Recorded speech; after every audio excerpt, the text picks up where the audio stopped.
जयपुर से इस वक्त की बड़ी खबर मिल रही है। रजिस्ट्री में सख्ती के खिलाफ वकीलों ने यहां मोर्चा खोला है। वकीलों ने जयपुर में प्रदर्शन किया है। वकीलों की डीआईजी रजिस्ट्रेशन और स्टाम्प से वार्ता जारी है।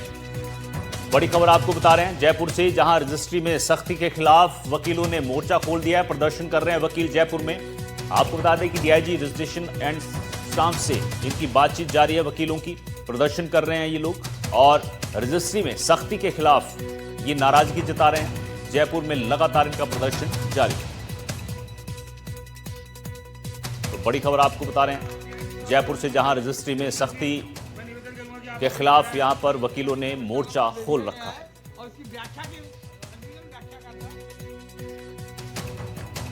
बड़ी खबर आपको बता रहे हैं जयपुर से, जहां रजिस्ट्री में सख्ती हुई है उसके खिलाफ वकील नाराजगी जाहिर कर रहे हैं, प्रदर्शन कर रहे हैं और अब इनकी वार्ता जो है वो लगातार डीआईजी रजिस्ट्रेशन और स्टाम्प से जारी है। शशि मोहन हमारे सहयोगी हमारे साथ जुड़ गए हैं। शशि, जयपुर में रजिस्ट्री में सख्ती के बाद यहां पर वकील नाराजगी जता रहे हैं, लगातार प्रदर्शन कर रहे हैं और इनकी बातचीत भी चल रही है। क्या कुछ जानकारी इस मामले पर मिल पा रही है?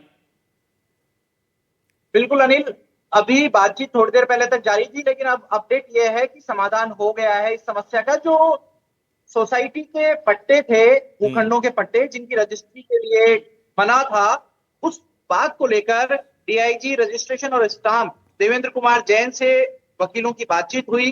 डिस्ट्रिक्ट बार एसोसिएशन के अध्यक्ष गजराज सिंह और पूर्व अध्यक्ष सुनील शर्मा के साथ वकीलों का प्रतिनिधिमंडल मिला देवेंद्र जैन से, और उस बातचीत में अंतिम निष्कर्ष यह निकला, जो डीआईजी देवेंद्र जैन ने कहा कि आदेश की कुछ गलत व्याख्या हो गई थी, इसके चलते एक असमंजस की स्थिति बनी।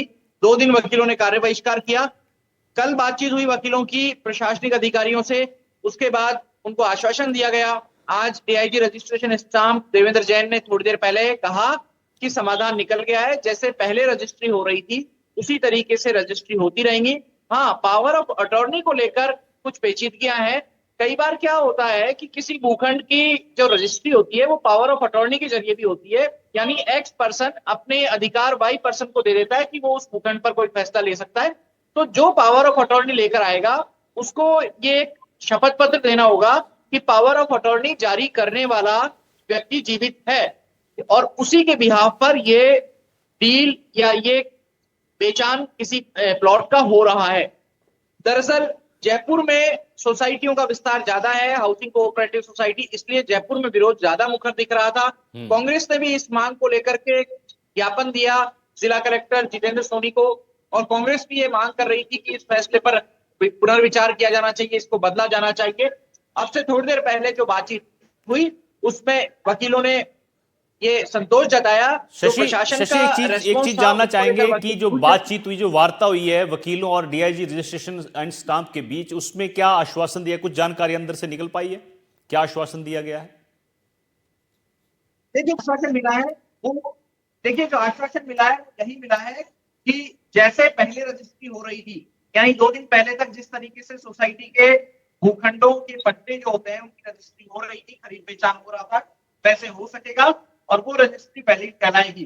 दरअसल जो आदेश था उसको लेकर के ये असमंजस की स्थिति बनी कि इनकी रजिस्ट्री अब होगी या नहीं। कई जगह बैंक लोन पोस्टपोन कर दिए गए, तो अब वो सारे दोबारा से फंक्शन में आ जाए तो ये चीजें सोमवार को पता लग जाएंगी। हालांकि सरकारी छुट्टी है, शनिवार और रविवार की भर्ती नहीं होती है सरकारी दफ्तरों में, लेकिन कई जगह लोगों को राहत की सांस मिलेगी। कई लोगों में ये असमंजस की स्थिति, डर था कि कहीं जो वर्षों से जिस जगह रह रहे हैं, ठीक है, यानी तो बातचीत में ये साफ है कि पहले जैसी स्थिति बनी रहेगी। बहुत बहुत शुक्रिया शशि आपका इस जानकारी के लिए।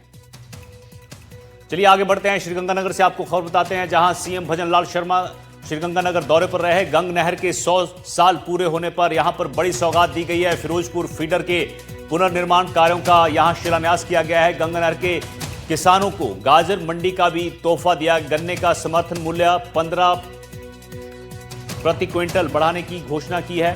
सीएम ने महाराजा गंगा सिंह को भी यहां पर नमन किया है। तो बड़ी खबर आपको बता रहे हैं, गंग नहर महाराज गंगा सिंह की सोच का परिणाम है, सीएम की तरफ से कहा है।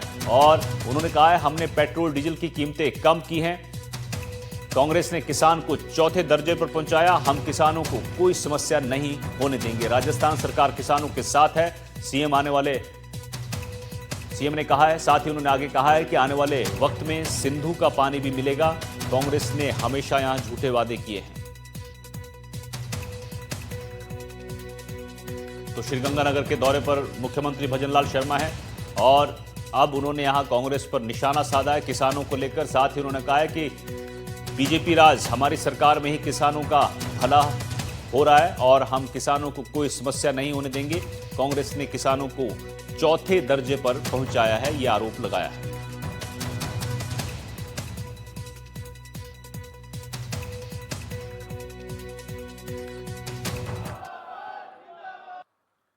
भाइयों बहनों, ये 5 दिसंबर 1925 को महाराजा श्री गंगा सिंह जी ने गंग नहर का शिलान्यास किया था।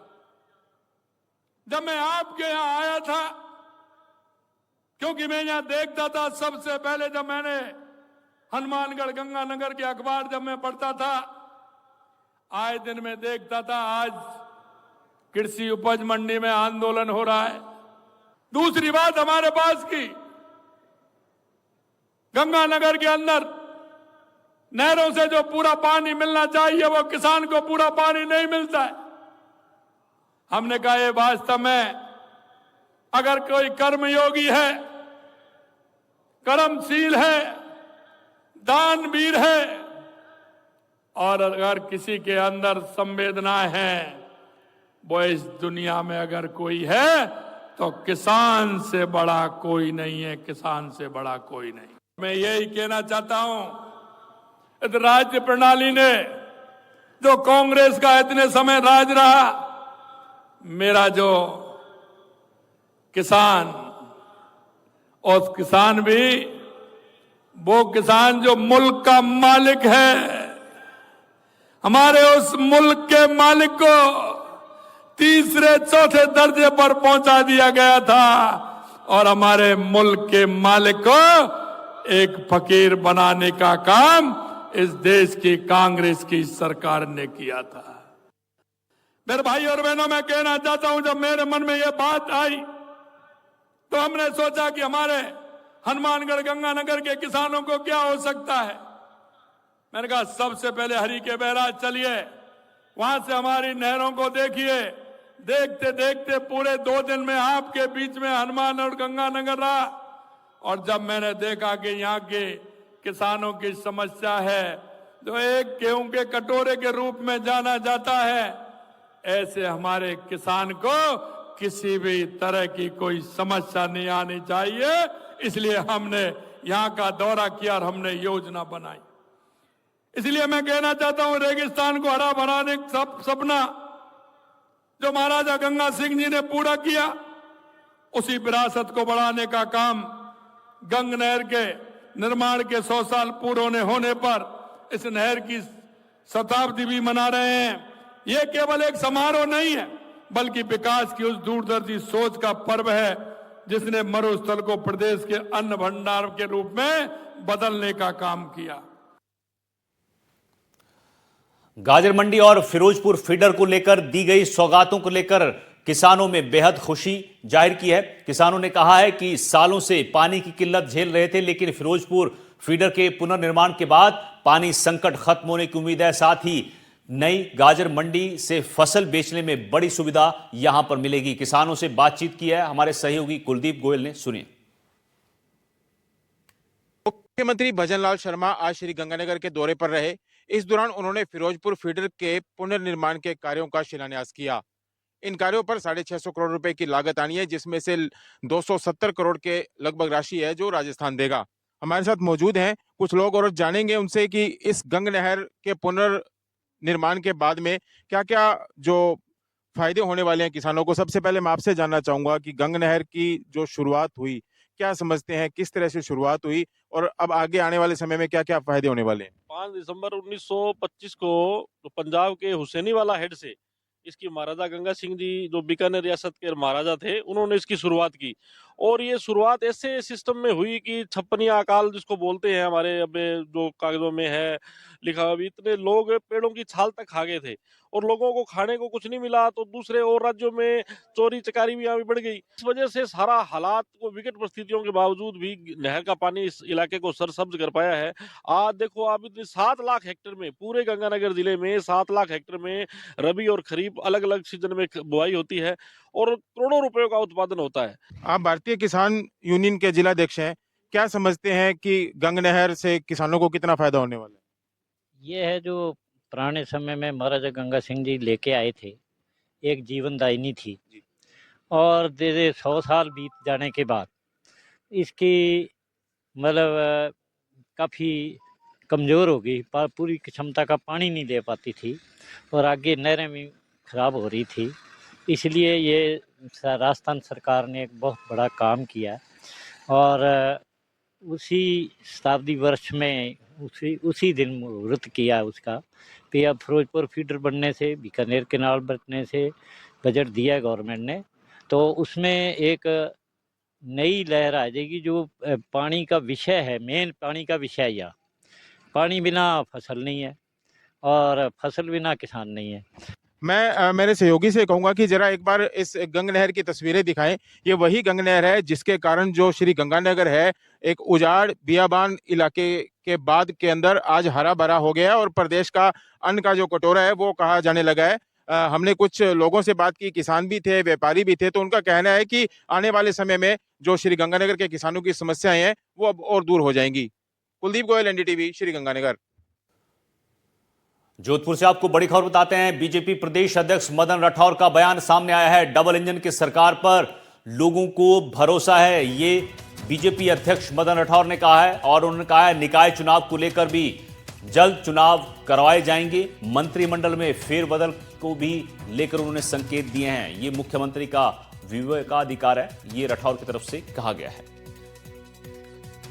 तो बीजेपी सरकार स्थायी है, डबल इंजन की सरकार है, निवेशक भरोसा कर सकते हैं हम पर और इसी निमित्त हम उनको आमंत्रित करें। थोड़ा सा समय तो लगता है, अब वो ओबीसी की रिपोर्ट आ जाए आयोग की, तो उसके बाद हम यथाशीघ्र गजट नोटिफिकेशन करा करके चुनाव कर। ये अब देखिए, एक तो जोधपुर संभाग से एक तो मैं खुद हूँ, ये नाहर सिंह जी जोधा भी हैं, आईदान सिंह जी भाटी भी हैं। जोधपुर शहर की बात करते हो तो शहर से तो देखो जिलाध्यक्ष जी हमारे हैं, शहर ग्रामीण जिलाध्यक्ष जी भी हैं, और भी मिलेगा, निश्चित रूप से मिलेगा। वो नियुक्तियों की तैयारी चल रही है, बहुत जल्दी हो जाएगी, वैसे हो रही है। अभी देखिए हमारे अरुण चतुर्वेदी जी को वित्त आयोग का अध्यक्ष बनाया है, ऐसे ही नियुक्तियां हो ही रही है। काम कृषि मंत्री किरोड़ी लाल मीणा का बड़ा बयान सामने आया है। यूरिया उर्वरकों की उपलब्धता पर बोले हैं किरोड़ी लाल मीणा। उन्होंने कहा है उर्वरकों की दैनिक उपलब्धता पर हमारी नजर बनी हुई है, लगातार की जा रही है सरकार की ओर से निगरानी। और साथ ही उन्होंने कहा है प्राथमिकता के साथ यूरिया और उर्वरकों का वितरण हो, अवैध भंडारण, कालाबाजारी पर सख्त कार्रवाई हम कर रहे हैं। प्रदेश में यूरिया डायवर्जन में 30 एफआईआर दर्ज की गई हैं। तो बड़ा बयान कृषि मंत्री किरोड़ी लाल मीणा की तरफ से आया है और उन्होंने कहा है कि हम जो अवैध भंडारण है, कालाबाजारी है, उस पर सख्त कार्रवाई कर रहे हैं और प्रदेश में यूरिया डायवर्जन में 30 एफआईआर अब तक दर्ज की गई हैं। प्राथमिकता के साथ यूरिया और उर्वरक का वितरण कर रहे हैं। फर्टिलाइजर की समुचित व्यवस्था, प्रभावी वितरण और पर्याप्त उपलब्धता के बावजूद भी प्रतिपक्ष के नेता माननीय लीडर ऑफ द अपोजिशन और पीसीसी के अध्यक्ष माननीय विकास राजी ने ये आरोप लगाया है कि किसानों पर लाठीचार्ज किया जा रहा है, उनकी लंबी लंबी लाइनें लग रही हैं, वो कड़ाके की ठंड में परेशान है। ये चूंकि उनके पिछले कांग्रेस के राज में हुआ था, किसानों को लाठियां भांजी गई, कई जगह प्रिवेंटिव मेजर्स की दृष्टि से गिरफ्तार किया गया।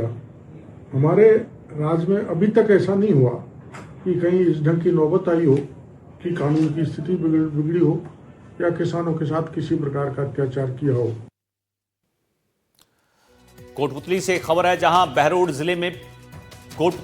जिले में पहली बार कांग्रेस के जिला अध्यक्ष की नियुक्ति होने के बाद आज कोटपुतली बहरोड कांग्रेस जिला अध्यक्ष इंद्राज गुर्जर ने पदभार ग्रहण किया। पदभार ग्रहण के मौके पर कांग्रेस कार्यकर्ताओं ने जिला अध्यक्ष इंद्राज गुर्जर का माला और साफा पहनाकर जोरदार स्वागत किया। वहीं इंद्राज गुर्जर ने आम सभा को संबोधित करते हुए कहा कि उन्हें संगठन ने जो जिम्मेदारी दी है उसको वो बखूबी निभाने की कोशिश करेंगे। तरीके से ये दोनों सरकारें, केंद्र और प्रदेश की सरकारें जिस तरीके से जन विरोधी कार्य कर रही है, जिस तरीके से इन लोगों ने मिलकर के जनता के हितों पे कुठाराघात करने का काम किया, किसानों पे, मजदूरों पे, उन सब के खिलाफ लड़ने की जिम्मेदारी हम सब लोगों की। कांग्रेस का प्रत्येक कार्यकर्ता इनके खिलाफ लड़ेगा 5 साल तक और मजबूती से कोशिश करेगा कि जन भावनाओं के अनुरूप हम लोग सरकार को काम करने पे मजबूर करें, विवश करें, क्योंकि जनता के अधिकारों की लड़ाई लड़ने की जिम्मेदारी हमारी है। पचपदरा रिफाइनरी को लेकर अशोक गहलोत ने एक बार फिर बीजेपी को घेरा है। उन्होंने एक्स पर पोस्ट कर लिखा है, पचपदरा रिफाइनरी के साथ पेट्रो जोन में निवेशकों को भूखंड आवंटित करने की शुरुआत करना अच्छी बात है, लेकिन रिफाइनरी में उत्पादन कब शुरू होगा यह अभी भी एक सवाल बना हुआ है। कांग्रेस सरकार के समय में मैंने 2023 में रिफाइनरी का दौरा किया था। तब रिफाइनरी प्रशासन ने 31 दिसंबर 2024 तक उत्पादन शुरू करने की डेडलाइन दी थी, लेकिन अब भाजपा सरकार ने अगस्त 2025 तक रिफाइनरी में उत्पादन शुरू करने की घोषणा बजट में की थी, पर इस समय सीमा के बाद भी इस संबंध में कोई चर्चा नहीं की जा रही है। रिफाइनरी की शुरुआत में अनुमानित लागत 38,000 करोड़ थी, लेकिन अब ये कितनी पहुंच गई है साफ नहीं है।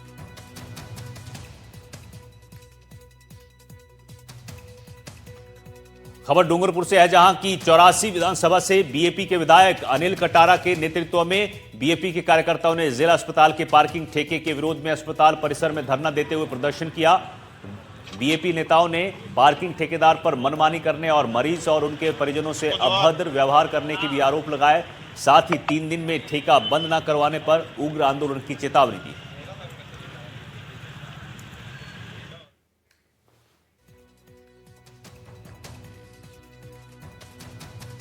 यमुना के पानी को लेकर राजस्थान में राजनीति उबाल पर है। शेखावाटी में यमुना जल लाने को लेकर डोटासरा और मंत्री सुरेश रावत के बीच सियासी घमासान छिड़ा हुआ है। जल समझौते पर दोनों नेता एक दूसरे पर सवालों की बौछारें कर रहे हैं। पानी और प्यास के बीच यमुना जल समझौते पर सियासत का पारा चढ़ चुका है। यमुना जल पर सियासी पारा हाई। शेखावटी में यमुना लाने पर सियासत, मंत्री और डोटासरा पर जुबानी जंग, समझौते पर कांग्रेस बीजेपी आमने सामने। यमुना का पानी और राजस्थान की प्यास। यमुना जल समझौते को लेकर सियासी गर्मी बढ़ गई है। राज्य में चल रही राजनीति एक बार फिर जल विवाद पर अटकी है। कांग्रेस प्रदेश अध्यक्ष गोविंद सिंह डोटासरा और जल संसाधन मंत्री सुरेश रावत के बीच विवाद को लेकर तीखी बयानबाजी हो रही है। यमुना जल की बड़ी बड़ी बातें कर रहे हैं, शेखावाटी में ये मिलेगा। आज 2 साल हो गए साहब, 4 महीने के अंदर डीपीआर बना रहे थे, आज भी डीपीआर नहीं बनी है। तो जब डीपीआर नहीं बनी, बजट तुम्हारे पास में नहीं है और भागीरथ बन बन के मोटे मोटे फोटोओं के साथ में खिंचा रहे हो और अपनी पूरी पीठ खुद ही थपथपा रहे हो, जनता को तो कोई लाभ मिला नहीं और न लाभ मिलने वाला है। मैं लिख के दे सकता हूँ कि शेखावाटी में यमुना का पानी नहीं आएगा। इनके कार्यकाल में ईआरसीपी राष्ट्रीय परियोजना नहीं बनेगी। ये झूठ के ऊपर इनकी बुनियाद है, जो जनता आप समझ चुकी है। और आने वाला कोई भी चुनाव होगा, अंता में सबक सिखाया। मुख्यमंत्री जी ने कहा था कि 2 साल की मेरी गवर्नेंस के ऊपर ये रिजल्ट को माना जाएगा, आधार माना जाएगा। तो वहाँ तो हो गया काम, बंटा डार इनका। डोटासरा के बयान पर मंत्री सुरेश रावत ने पलटवार करते हुए कहा कि डोटासरा को ये स्पष्ट करना चाहिए कि वे वास्तव में शेखावटी में पानी चाहते हैं या केवल नकारात्मक बयानबाजी ही उनका मकसद है। कांग्रेस पार्टी के प्रदेश अध्यक्ष गोविंद सिंह डोटासरा द्वारा यमुना जल को लेकर बयान दिया गया।